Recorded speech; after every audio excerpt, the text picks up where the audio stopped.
बच्चों फैमिली, एक बार फिर से आप सभी का मोस्ट वेलकम है हमारे यूट्यूब चैनल जिसका नाम है सक्सेस मंत्रा बाय दीपक राय सर।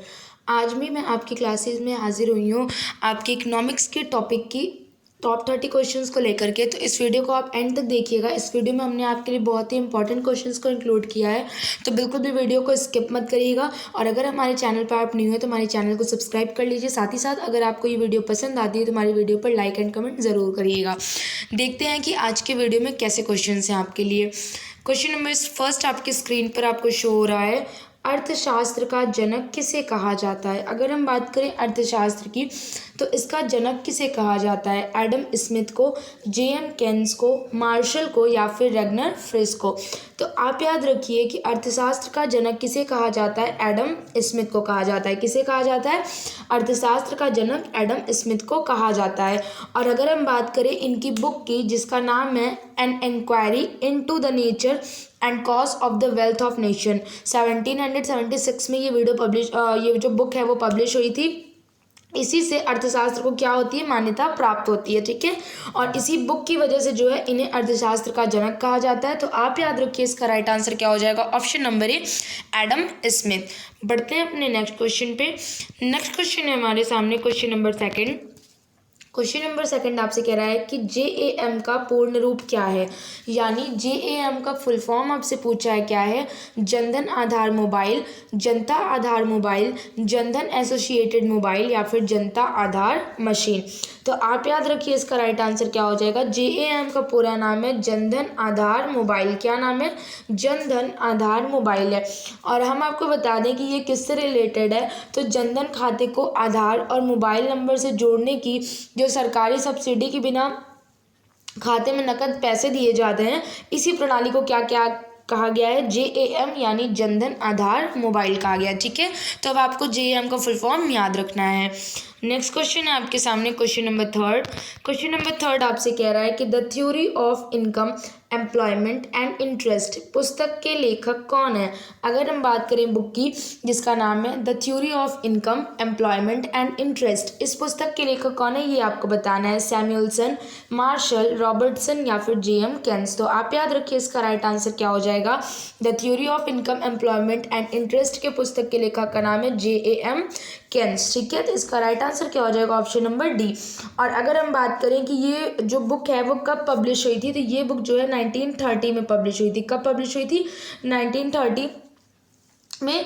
या और इसमें जो है जो सारी चीज़ें दी गई है ना JM केन्स की इस पुस्तक में, the theory of income employment and interest में, उसमें जो सिद्धांत हैं वो 1930 में जो वैश्विक मंदी चल रही थी ना उसकी वजह से थी। तो इसलिए क्या कहा जाता है, इन्हें आधुनिक अर्थशास्त्र का जनक कहते हैं। यानी अभी हमने आपको एक चीज़ क्लियर की कि अर्थशास्त्र का जनक किसे कहते हैं, एडम स्मिथ को, और JM केन्स को क्या कहते हैं, आधुनिक अर्थशास्त्र का जनक कहते हैं। ठीक है, आगे बढ़ने से पहले हम आपको ये एक इंपॉर्टेंट सी इंफॉर्मेशन दे दें जो कि आपकी बुक से रिलेटेड है कि UPSSC की वीडियो की अगर आप बुक सर्च कर रहे हैं तो आप चक्षु पब्लिकेशन को एक बार ज़रूर पढ़िएगा। चक्षु पब्लिकेशन में वो सारी चीज़ें इंक्लूडेड है जो कि आपको बेस्ट कंटेंट प्रोवाइड करेगा और आपकी तैयारी को बेहतर बनाएगा। तो चक्षु पब्लिकेशन को एक बार आप पढ़ें और इसका फीडबैक आप हमें ज़रूर दीजिएगा। इसे आप ऑनलाइन या ऑफलाइन दोनों तरीके से परचेस कर सकते हैं। और साथ ही साथ हमने आपको यहाँ पे दिखा दिया है कि यहाँ पे बुक्स में क्वेश्चन वगैरह कैसे आपको इंक्लूडेड है सॉल्व पेपर के साथ में। तो आप इस बुक को ज़रूर परचेस करिए और अपनी तैयारी को बेहतर बनाइए। अगर आप इस वीडियो के बुक के लिए इंटरेस्टेड हैं तो आप हमारे वीडियो के डिस्क्रिप्शन बॉक्स में इसका लिंक है, आप वहाँ से जाकर भी इसे परचेस कर सकते हैं। नेक्स्ट क्वेश्चन है आपके सामने, भारत में कौन सी अर्थव्यवस्था विद्यमान है। अगर हम बात करें कि भारत में कैसी अर्थव्यवस्था है ये आपको बताना है, पूंजीवादी अर्थव्यवस्था, मिश्रित अर्थव्यवस्था, चक्रीय अर्थव्यवस्था या फिर अविकसित अर्थव्यवस्था। तो आप याद रखिए कि भारत में कौन सी अर्थव्यवस्था विद्यमान है, मिश्रित अर्थव्यवस्था। कौन सी, मिश्रित अर्थव्यवस्था विद्यमान है।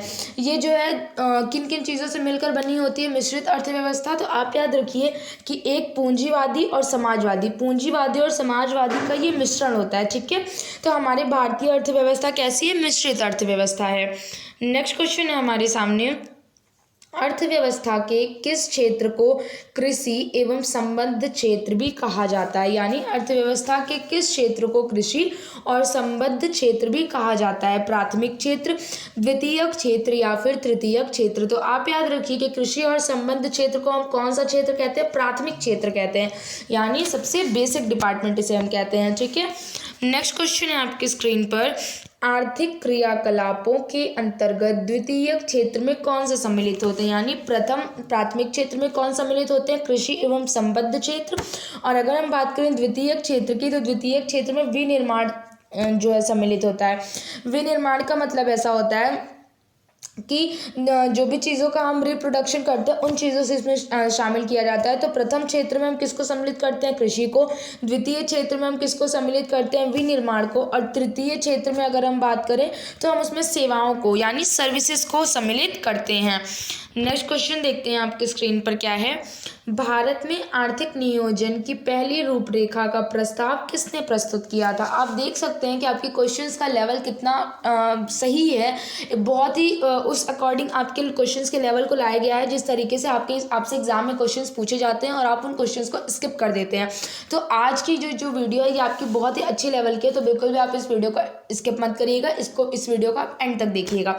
ऑप्शन दिया हुआ है एम विश्वेश्वरैया, पंडित जवाहरलाल नेहरू या फिर एम एन रॉय। इन तीनों में से ऐसा कौन सा व्यक्ति है जिन्होंने आर्थिक नियोजन की पहली रूपरेखा का प्रस्ताव दिया है?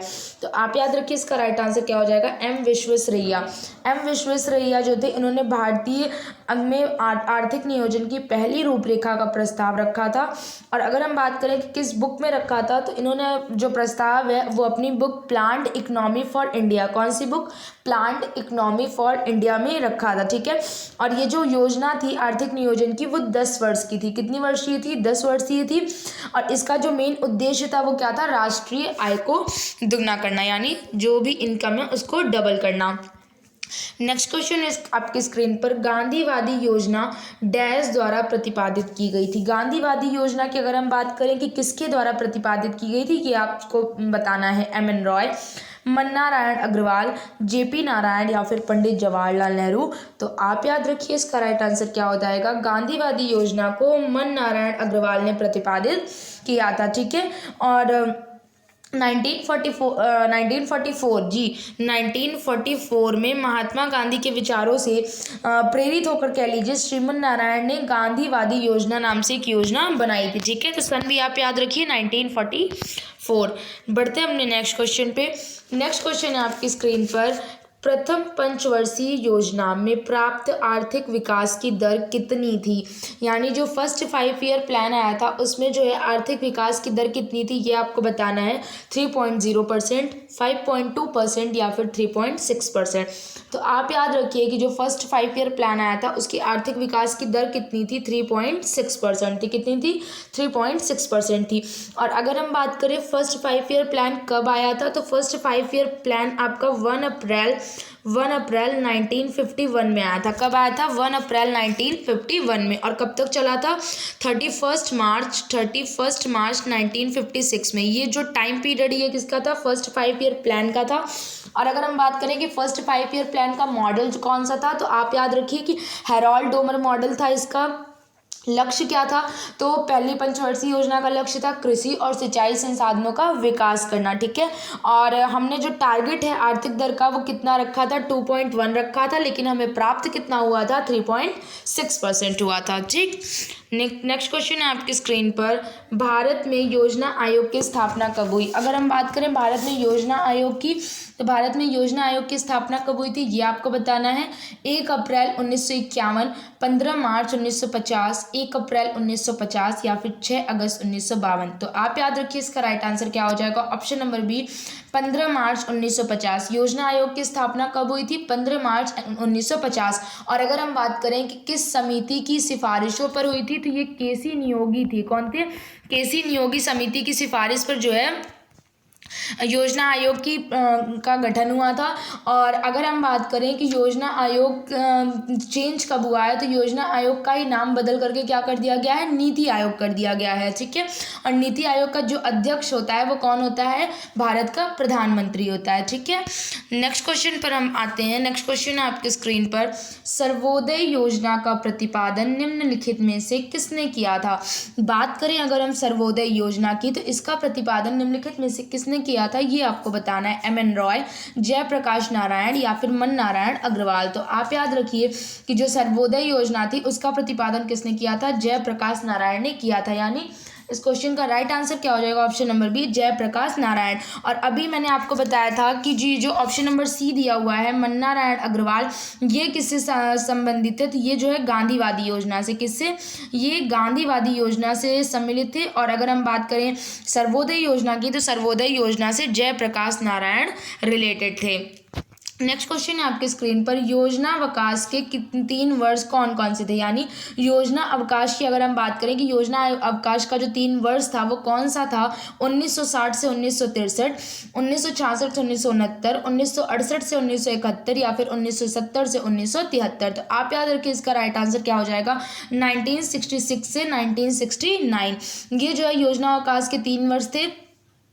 क्यों हुआ था, क्योंकि 1962 में जब भारत और चीन का युद्ध हो गया था, तो 1962 और उसके बाद में 1965 में पाकिस्तान का युद्ध होने की वजह से जो तीसरी पंचवर्षीय योजना थी, यानी 3rd 5 ईयर प्लान जो था वो असफल हो गया था, सक्सेस नहीं हुआ था, जिसकी वजह से जो 4th 5 ईयर प्लान था उसी की जगह पर तीसरी एक पंचवर्षीय योजना लागू कर दी गई थी। ठीक है, इसे योजना अवकाश भी कहा जाता है। तो आई होप कि ये क्वेश्चन अब आपको क्लियर हो गया होगा। नेक्स्ट क्वेश्चन है आपके सामने, नीति आयोग के प्रथम मुख्य कार्यकारी अधिकारी सीईओ कौन थे। अगर हम बात करें नीति आयोग के पहले सीईओ की, तो वो कौन थे ये आपको बताना है, सिंधु श्री खुल्लर, अमिताभ कांत या फिर थावरचंद गहलोत। तो आप याद रखिए इसका राइट आंसर क्या हो जाएगा, नीति आयोग के प्रथम मुख्य कार्यकारी अधिकारी सिंधु श्री खुल्लर थे। और अगर हम बात करें वर्तमान की, कि वर्तमान में जो है इसके सीईओ कौन है, तो अमिताभ कांत जो है इसके वर्तमान में सीईओ हैं नीति आयोग के। बढ़ते हैं अपने नेक्स्ट क्वेश्चन पे और देखते हैं नेक्स्ट क्वेश्चन आपके स्क्रीन पर क्या है, कि नीति आयोग की स्थापना कब हुई थी। 1 जनवरी 2015, 25 जनवरी 2016, 14 मई 2014 या फिर 1 जुलाई 2015। तो आप याद रखिए इसका राइट आंसर क्या हो जाएगा, 1 जनवरी 2015। नीति आयोग की स्थापना कब हुई थी, 1 जनवरी 2015 को हुई थी। और इसको किस आयोग को समाप्त करके बनाया गया है, तो नीति आयोग को योजना आयोग को समाप्त करके बनाया गया है। यानी योजना आयोग के स्थान पर कौन सा आयोग आया था, नीति आयोग आया हुआ था। ठीक है, और नीति आयोग की जो प्रकृति है वो कैसी है, गैर संवैधानिक है और गैर वैधानिक भी है। ठीक है, वो दोनों तरीके से है। बढ़ते हैं अपने नेक्स्ट क्वेश्चन पे।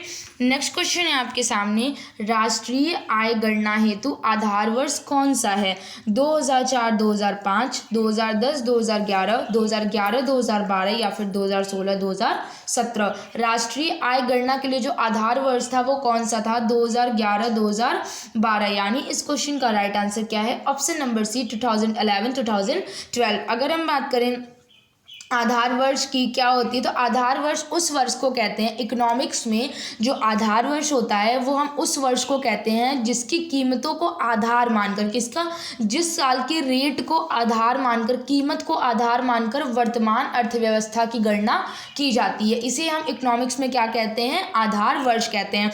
तो जो राष्ट्रीय आय की गणना अभी चल रही है तो उसका आधार वर्ष क्या है, 2011 से 2012 है। ठीक है, बढ़ते हैं अपने नेक्स्ट क्वेश्चन पे। नेक्स्ट क्वेश्चन है आपके सामने, पूर्ण रूप से स्थापित पहला भारतीय बैंक किसे माना जाता है। पूरी तरीके से पहला भारतीय बैंक जो है वो किसे माना जाता है, Awadh commercial bank, Punjab national bank या फिर रिजर्व बैंक ऑफ इंडिया। तो देखिए बहुत सारे स्टूडेंट्स ऐसे होते हैं कि जहाँ पे भी वो आरबीआई को देखते नहीं है तो वहाँ वो आरबीआई को टिक कर देते हैं। तो ये गलती आपको बिल्कुल नहीं करनी है।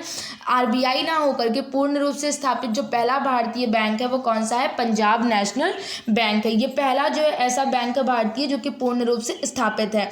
और अगर हम बात करें कि सबसे पहला जो बैंक था भारतीयों द्वारा वो कौन सा था, तो वो 1881 में स्थापित हुआ था, अवध कॉमर्शियल बैंक। ठीक है, अवध कॉमर्शियल बैंक को पहला बैंक माना जाता है जिसकी स्थापना 1881 में हुई थी। जबकि पूर्ण रूप से पहला भारतीय बैंक कौन सा है, पंजाब नेशनल बैंक, यानी जिसे हम कभी कभी क्या कहते हैं, पीएनबी भी कहते हैं। ठीक है, तो इसको आप याद रखिएगा। नेक्स्ट क्वेश्चन है आपकी स्क्रीन पर, और बहुत ही बढ़िया सा क्वेश्चन है ये भी, कि सकल राष्ट्रीय उत्पाद में से उत्पादन प्रक्रिया के दौरान होने वाले मूल्यह्रास को घटाने पर क्या प्राप्त होता है। यानी सकल राष्ट्रीय उत्पाद में से अगर हम उत्पादन प्रक्रिया के दौरान जो मूल्यह्रास होता है उसे हम घटा दें तो हमें क्या मिलता है, शुद्ध राष्ट्रीय उत्पाद, सकल राष्ट्रीय उत्पाद या फिर सकल घरेलू उत्पाद। तो आप याद रखिए इसका राइट आंसर क्या हो जाता है, सकल राष्ट्रीय उत्पाद में से अगर हम मूल्यह्रास को घटा देते हैं तो हमें शुद्ध राष्ट्रीय उत्पाद मिलता है, यानी एनएनपी मिलता है। ठीक है, एनएनपी किसको कहते हैं, शुद्ध राष्ट्रीय उत्पाद को कहते हैं। और इसका फॉर्मूला बहुत बढ़िया सा चलता है, उसे हम कहते हैं एनएनपी इज इक्वल टू, क्या कहते हैं, NNP is equal to GNP minus मूलराशि, जीएनपी माइनस मूलराशि। यानी जीएनपी में से मतलब सकल राष्ट्रीय उत्पाद में से अगर हम मूल राशि को घटा देते हैं तो हमें क्या प्राप्त हो जाता है, एनएनपी, यानी शुद्ध राष्ट्रीय उत्पाद प्राप्त हो जाता है। नेक्स्ट क्वेश्चन आपका रिपीटेड है कि पूर्ण रूप से स्थापित पहला भारतीय बैंक किसे माना जाता है, तो आपको याद रखना है पंजाब नेशनल बैंक, पीएनबी को माना जाता है। नेक्स्ट क्वेश्चन है आपकी स्क्रीन पर, गरीबी के दुष्चक्र का सिद्धांत किसने दिया था। बहुत ही बढ़िया सा क्वेश्चन है कि गरीबी के दुष्चक्र का सिद्धांत किसने दिया था, एडम स्मिथ ने दिया था, प्रोफेसर रेगनर नक्श ने दिया था, या फिर मार्शल ने दिया था। तो आप याद रखिए कि गरीबी के दुष्चक्र का सिद्धांत किसने दिया था, प्रोफेसर रेगनर नक्श ने दिया था। ठीक है, और अगर हम बात करें कि गरीबी का जो दुष्चक्र का सिद्धांत था वो क्या था, तो इसके अकॉर्डिंग क्या था, इस सिद्धांत के अकॉर्डिंग गरीबी का कारण गरीबी है। क्या कहा गया था कि गरीबी का कारण जो है वो गरीबी है। अगर कोई व्यक्ति गरीब है तो वो किस लिए है, क्योंकि वह गरीब है। मतलब बहुत क्लियर सी लाइन जो है इसमें दी गई थी। इस सिद्धांत में क्या बोला गया था कि गरीबी का कारण गरीबी है, अगर कोई व्यक्ति गरीब है क्योंकि वह गरीब है। ऐसा जो है गरीबी के दुष्चक्र के सिद्धांत में हमें बताया गया। नेक्स्ट क्वेश्चन है आपके स्क्रीन पर, एक निश्चित समय अवधि में मुद्रास्फीति तथा बेरोजगारी की उच्च व बढ़ती हुई दर की स्थिति क्या कहलाती है। एक अगर निश्चित टाइम की बात कर लें तो मुद्रास्फीति और बेरोजगारी की जो उच्च और बढ़ती हुई दर की स्थिति है उसे हम क्या कहते हैं, आयातीत मुद्रास्फीति, मुद्रा अपस्फीति या फिर निस्पंदन मुद्रास्फीति। तो इसको हम क्या कहते हैं, निस्पंदन मुद्रास्फीति कहते हैं। ठीक है, बढ़ते हैं अपने नेक्स्ट क्वेश्चन पे। नेक्स्ट क्वेश्चन है आपके सामने, फिलिप्स वक्र, क्या फिलिप्स वक्र जो है संबंध दर्शाता है, किसके किसके बीच फिलिप्स वक्र जो है संबंध दर्शाता है, ये आपको बताना है। तो आप याद रखिए कि जो फिलिप्स वक्र है वो किसके किसके बीच संबंध दर्शाता है, स्फीति दर और बेरोजगारी दर के बीच का संबंध। यानी फिलिप्स वक्र किसके बीच का रिलेशन दर्शाता है, स्फीति दर और बेरोजगारी दर के बीच जो रिलेशन होता है वो फिलिप्स वक्र दर्शाता है। ठीक है, नेक्स्ट क्वेश्चन है आपके स्क्रीन पर, स्वैच्छिक वाहन स्क्रैपिंग नीति के अंतर्गत वाणिज्यिक वाहनों की सीमा अवधि रखी गई है। यानी जो कॉमर्शियल आपके ट्रांसपोर्ट के गाड़ियां होती हैं उनकी जो सीमा अवधि है वो कितनी रखी गई है, 15 वर्ष, 10 वर्ष या 12 वर्ष। तो आप याद रखिए कि जो कॉमर्शियल गाड़ियां हैं उनकी सीमा अवधि क्या रखी गई है, 15 वर्ष। यानी उन्हें हर 15 वर्ष में अपने वाहनों को ऑटोमेटेड फिटनेस सेंटर में जाँच करने के लिए भेजना होगा। और इस चीज़ को आप बहुत क्लियर रखिएगा क्योंकि काफ़ी बार पूछा जा चुका है कि कॉमर्शियल जितनी भी गाड़ियाँ हैं उनको कितने वर्ष में ऑटोमेटेड फिट सेंटर में जाना होगा। तो आप याद रखिए इसका राइट आंसर 15 वर्ष।